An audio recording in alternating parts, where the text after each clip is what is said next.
Every couple wants footage like this, but here's the problem.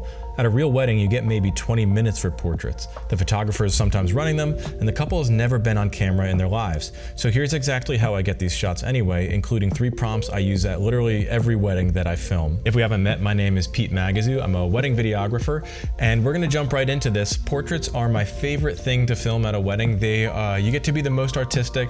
You get a little bit of time alone with the bride and groom and can really pose them to get specific shots that you want. And you can usually walk around the venue, or sometimes you'll sneak off to go to like a garden or a park somewhere very picturesque and film them there. They're always very fun. Those clips always do well online, and those are the clips that the couples tend to love the most. Videographers have this problem that photographers don't have to deal with, and that's movement.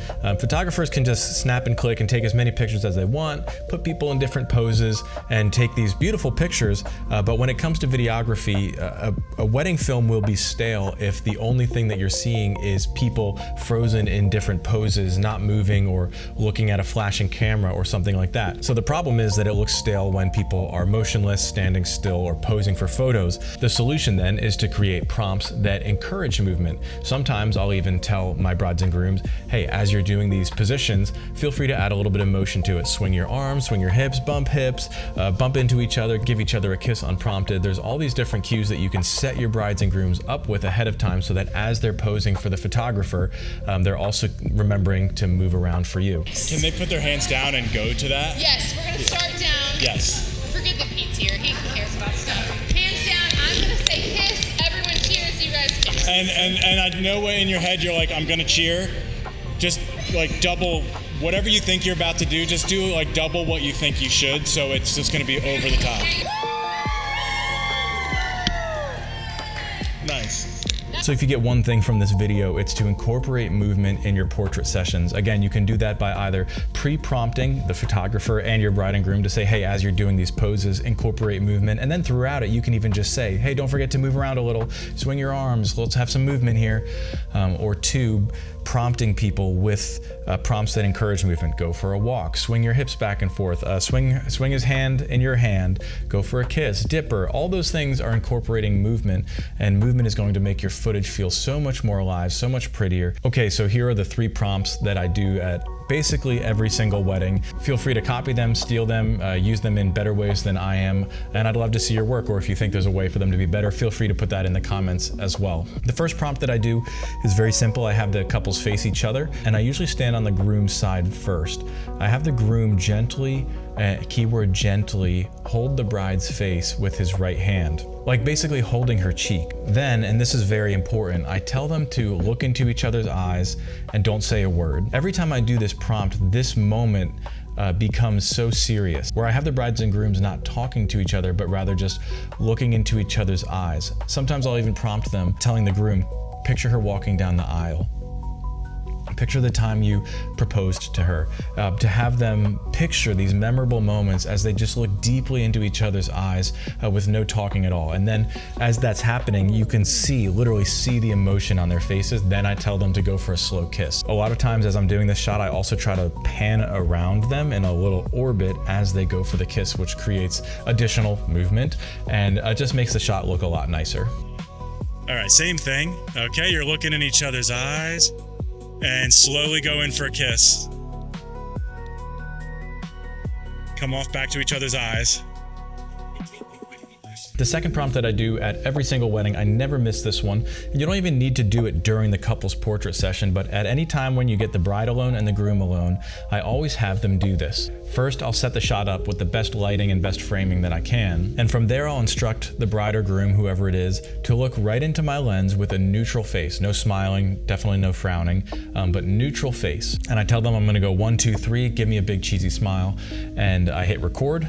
They have their neutral face, I go 1, 2, 3, and they give me a nice big cheesy smile. It's a great way to introduce your brides and grooms in your wedding films. These can go during the getting ready portion of a wedding video, or they're just unique ways to show off what the bride's wearing, what the groom's wearing, a little bit about their personality, show their smile. It's a great way to say, hey, this is the bride and groom without being too on the nose. And it's a very inviting thing to watch somebody smile right at you because they're looking into the lens. So it feels like as the viewer, they're smiling at you. Punch you in. I'm gonna go 3, 2, 1, and then you're gonna give me a big smile. Ready? 3, 2, 1.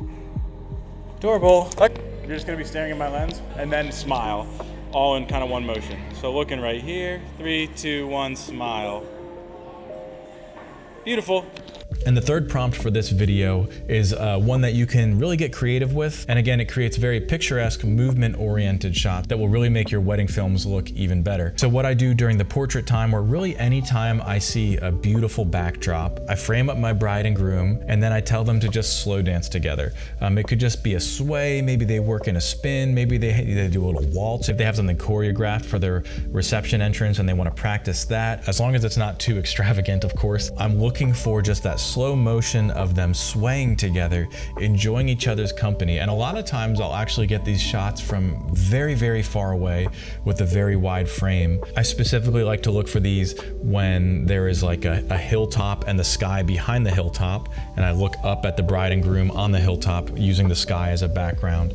Anytime there's symmetry or leading lines, I look at that as a great opportunity to have my bride and groom slow dance together and for me to get a really wide angle of that. So those are 3 prompts that you can use at your next wedding. Again, I feel free to take them, use them, make them even better, add your own flair to them, but I use them at every single wedding. They always create beautiful footage, and that's a fun thing to do, to hunt for new prompts, to try out new things, and to learn how to get people who are probably very unfamiliar to being on camera to be comfortable, relaxed, and really express their love for each other in front of like 2 or 3 cameras. Wait, can you guys dance a little here? Slow dance a little?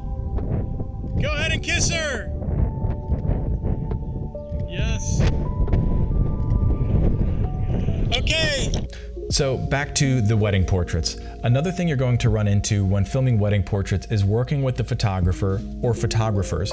Now there is an unsaid hierarchy in wedding vendors where it's like there's the coordinator, the photographer, and the videographer. And personally, I always do want to extend the respect and the priority to the photographer to get their shots first. Wedding photography is very important. They tend to put a little bit more work in on the prep side with the bride and grooms than videographers tend to do. So I always opt to first extend that respect and that initiative to them, allow them to do their thing. And usually photographers will recognize that there's a videographer here and I need to let them get their shots as well. Sometimes that doesn't happen. Sometimes the photographer maybe doesn't have the initiative that's needed to get through the portrait session or get through poses fast enough. Sometimes photographers might pretend like you're not even there and not give you time to get your shots. These are all things that I've run into. I've dealt with photographers who didn't seem prepared or knowledgeable. I've dealt with photographers who couldn't speak the language of the bride and groom. I've dealt with photographers who left me no time to film things before. And the number one piece of advice here is to take it on the chin. If something like that happens, first of all, keep a smile on. Remember, you have to be professional, and maybe the bride and groom have already noticed, hey, the photographer doesn't seem to be doing well or they're struggling. The last thing you want them to also be worrying about is, wow, the videographer's also got an attitude. So in the times that I've noticed the photographer may be lacking initiative or struggling to get through the family photos or something like that, or the portrait session, those are times where I will gently but assertively jump in and say, hey, we've got to move along here. Let's get this set up. Let's move here. We're going to move to this spot now. We've got 20 minutes before we have to be here. It's an important skill to develop as a videographer, to be able to move people through the day, to be able to work through a timeline, and to be able to help people when maybe they need help. And I can't stress this enough. I want to support the photographer, even if they're having a bad day. Now, by the time you're filming wedding portraits, you should have already introduced yourself to them, have been working with them maybe for several hours. And a big part of filming a wedding is getting to know the other vendors and your bride and groom. You only have like 8 hours with them, and you need to build rapport with everybody very quickly. This is going to help the day go smoother. It's going to help your shots feel more natural and genuine. People are going to be more comfortable in front of the camera, and you're going to be generally more likable. So hopefully by the time you're filming the portraits, you've already generated rapport with your bride and groom, and you've already built rapport with the photographer as well. A lot of times I'll tell the photographer, hey, when you're done, I have a shot I'd like to get, or hey, if you don't mind, I'd like to get that when you're done. Even as they're snapping pictures, I might just whisper to them, hey, don't move them after this. I want to set something up. Being upfront, being vocal, letting them know you have some shots to do is going to help them not forget about you, or help them not jump between poses without allowing you to get shots. At the same time, I don't want to butt in and interrupt their photos. I'm always watching to see where they're at and what focal length they're at, so I'm not walking into their frame, I'm not messing up their photos. Again, I want to be respectful to the photographer, I want to work well with them, but at the same time, you have to get your shots as well. And also, there are a lot of in-between moments where videographers can generate content that photographers can't. For example, as the photographer is posing the bridal party, there's always going to be times where bridesmaids or groomsmen or the bride and groom are talking to each other,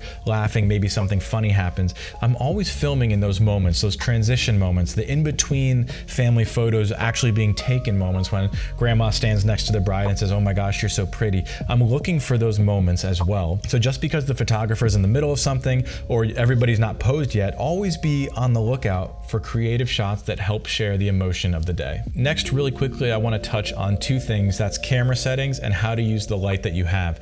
You need to know how to use your camera. You need to know the ISO, aperture, shutter speed, and how they all interact with each other to make a properly exposed shot. You need to have some understanding of framing, and you need to have some understanding of lighting as well. The challenging thing about weddings is dealing with natural light or poorly lit rooms.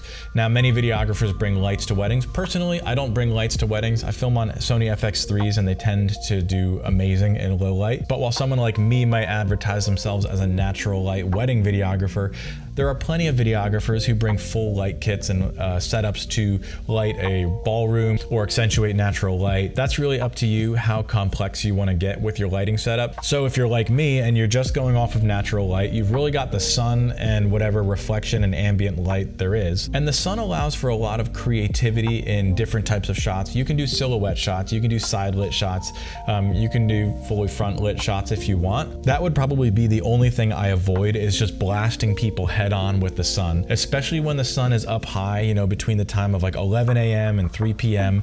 The sun's really up high and it's going to create raccoon shadows. People are going to be squinting in the photos and videos. At those times of day, I recommend moving over to the shade. This is going to help people be more comfortable, help people smile, allow people to not squint, and honestly, it's going to look a lot better. The lighting is going to look a lot softer versus the harsh sunlight hitting people's face. You're going to only really get the ambient light in the shade hitting people. It's always great to just experiment and have somebody stand this way and then stand this way and then stand this way and see what you like the best. Again, the only one I would really avoid is filming them flat against the sun, like they're looking right into the sun and it's washing their face and skin perfectly. Again, this is going to make people squint. It's going to be less dynamic because they're perfectly evenly lit. There's a lot of different methods and a lot of different thoughts, ideas, strategies, preferences even when it comes to natural lighting for weddings. So really find what works for you. But again, just experiment with the sun, experiment with bringing lights if you have to or if you want to, and just know that a lot of times you're not going to have control over the light or even time to set up lighting.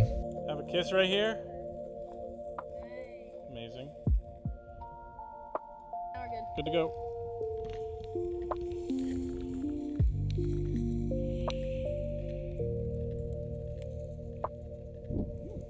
Nailed it. So to recap, when you're filming wedding portraits, make sure your bride and groom are moving around. Make sure whatever prompts you're giving them, make sure whatever poses they're being put in, they know to move around. I just gave you 3 prompts that I use at every single wedding, and I'm encouraging you to take them and make them even better, add on to them, comment other prompts that you know that you want to share with the wedding industry. Learn how to respectfully work around and with the photographer during the portrait sessions. Definitely don't get in their shots, and look for the in-between moments as they're changing positions or walking to a new place or moving to a new pose. Look to film those emotions and those little interactions that happen in the in-betweens as well. And lastly, make sure that you know your camera settings. Make sure you're always thinking about the lighting, color temperature, where is the sun, how does it affect their face, how is their face divided by light. These are all things that are going to make filming portraits as a wedding videographer so much easier, and also it's really going to improve your footage as well. And improved footage means happier clients, which means more business, which means more money, which means more success for you. That's why I'm making this video. I hope you learned something, and if you liked it, I invite you to hit the like button or subscribe to me for more videos on videography, wedding stuff, and who knows, most people aren't even watching at this point anyway, but if you are, you're the best. All right, I'll see you in the next video.